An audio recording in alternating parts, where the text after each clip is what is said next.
Uy, bakit ngayon ka lang? Matagal na kitang hinihintay ah. Hindi na ako mag-asawa. Ikaw na lang inaantayan ko, charot.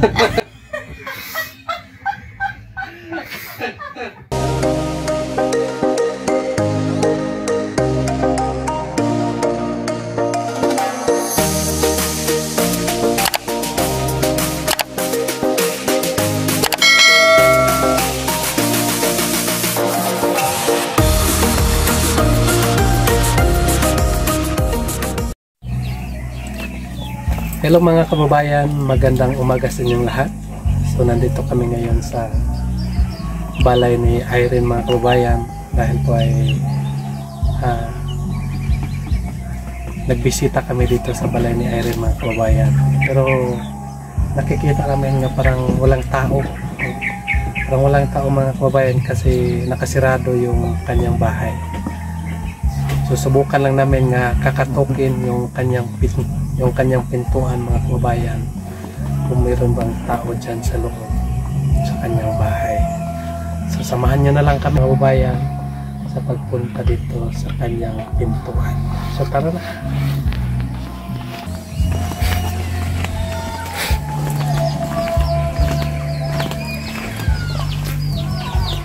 So sirado po yung kanyang bahay mga kababayan. Malakas po yung loob ko nga baka nandyan lang siya sa kanyang kwarto. So katukin natin. Ayo! Sino po yan? Ay, nandito si Irene. Kami po ito. Sino yan?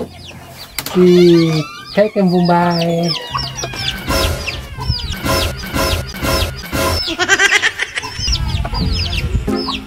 Bakit ngayon ka lang?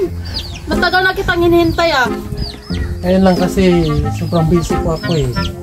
Ay, akala ko kasi sabi ko akala ko hindi ka na pumunta dito kasi malapit na akong babalik ng Abra tapos ngayon ka lang. Tagal na kitang hinihintay.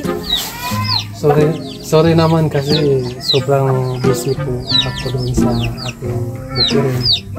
Alam mo naman na ako ay isang magbubukid lang. So yung mais ko kasi laging umuulan tapos hinarbis ko at saka tagal naman matuyo yung mais. So binilad ko pa ng binilad habang natuyo. Pagkatapos ay bininta ko yung mais. So saka na ako nakapunta dito sa iyo. Kaya po lang ngayon ka lang. Sige, sakit sa ano po kayo dito? Ngayon lang kayo. Dito kayo o sa loob kayo? Ay, sa ano kayo? Pasok kayo dito. Pasok kayo.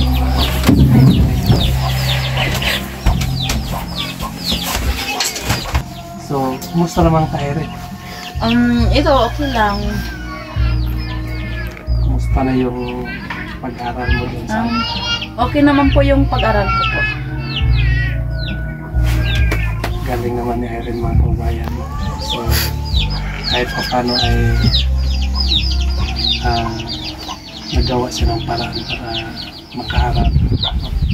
So, kailan ka babalik doon sa... 18 po. Ngayong 18. So, sana po ay ipapatuloy mo yung pag-aaral mo. Babalik ako doon para mag-aral. Ipatuloy ko na po yung pag-aral ko para sa kinabukasan ng mga anak ko at sa mga ano natin mga kababayan ko. Tama po. So alam mo Irene ay laking pasasalamat ko po ng Panginoon kasi may mga tao na nagmamalasakit sa atin. May mga tao na handang tumutulong tulad po ni Sir Paul, Tita Pibila.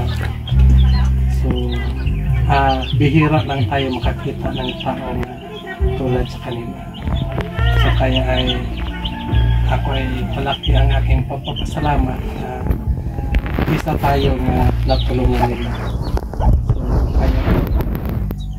kaya pakiusap ko sa iyo na payo ko lang sa iyo na huwag natin sayangin ang mga tulong na binigay sa Diyos para sa atin.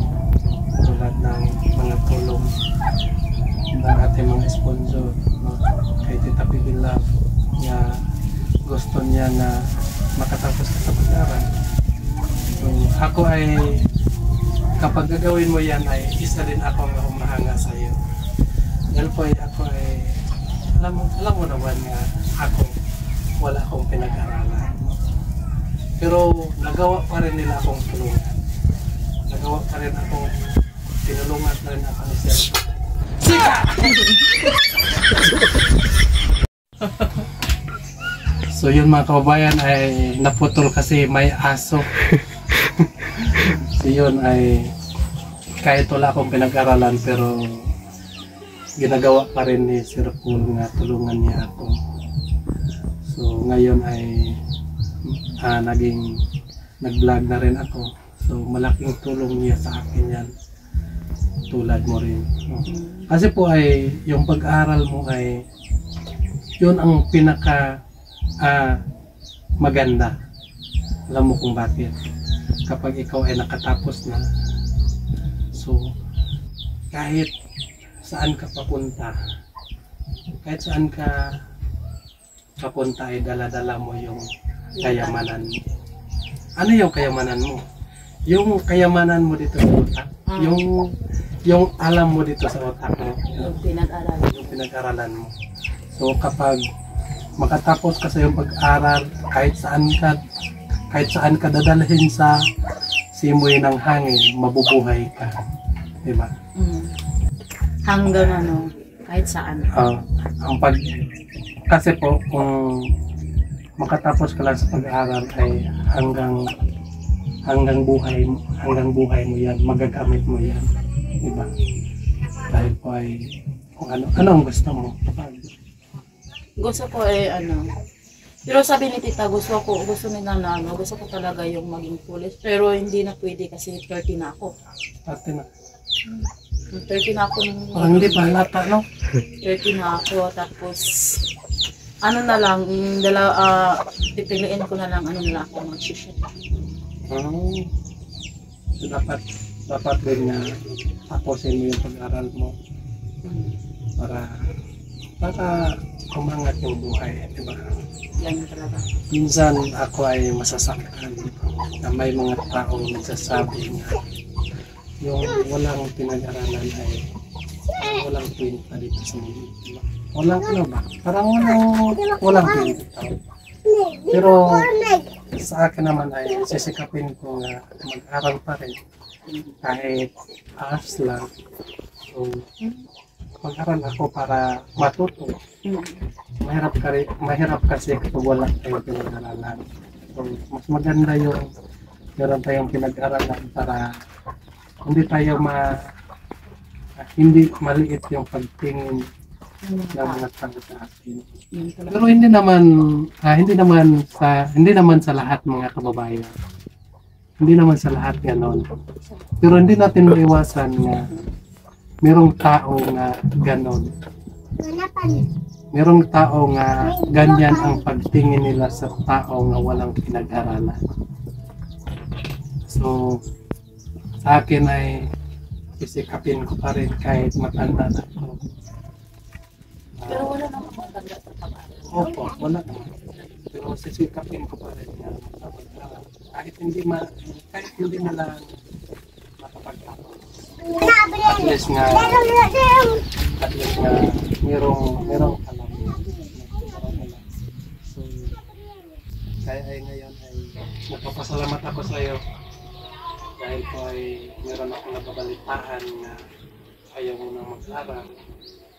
So ngayon ay yan kasi yung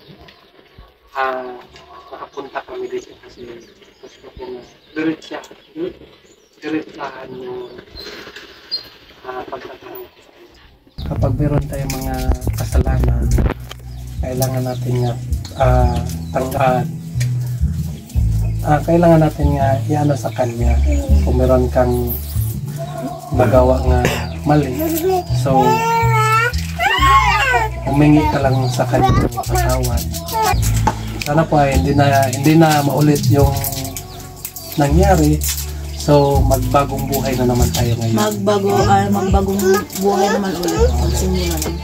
So, yung pag-aral mo ay para yan sa mga kinabukasan ng mga anak mo. Kinabukasan ng anak ko. So, baka naman sa susunod ay makakita ka pa ng ng kapares mo sa kinabuhi. Diba? Baka wala na yan. So, ang atin ngayon ay uunahin natin ang kinabukasan ng mga bata.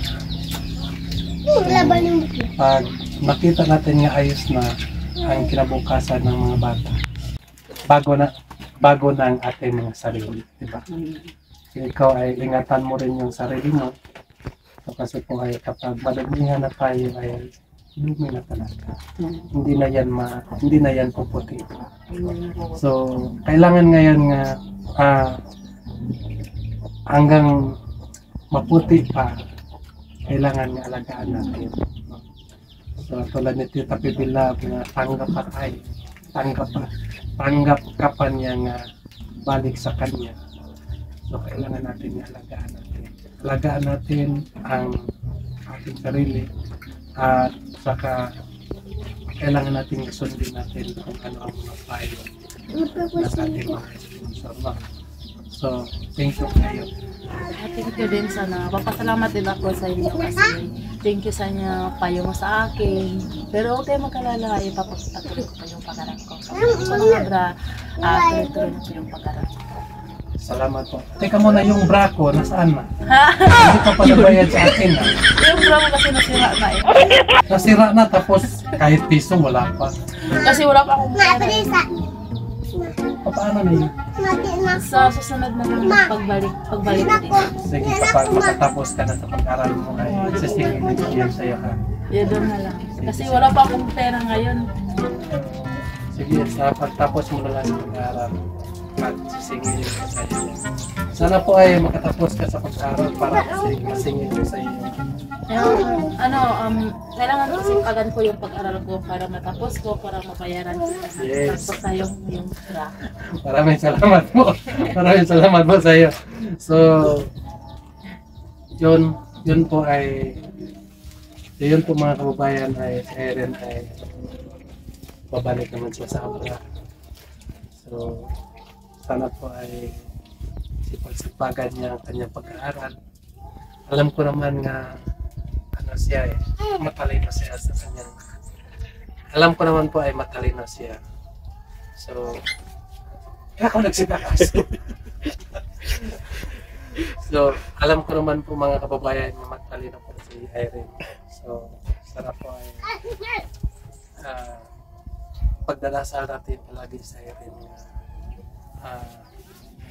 yung kanyang pag-aaral ay mapatuloy ang kanyang pag-aaral. So, yan lang po mga kababayan. So, nandito na yung aming may dala kami dito nga pagkain. Kasi lang po ay inunahan ng aso. Mabuti na lang ay inagawan po ang aso. So, hindi nakain. So, kakain muna kami mga kababayan.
tapusin muna ang pag-aaral, di ba?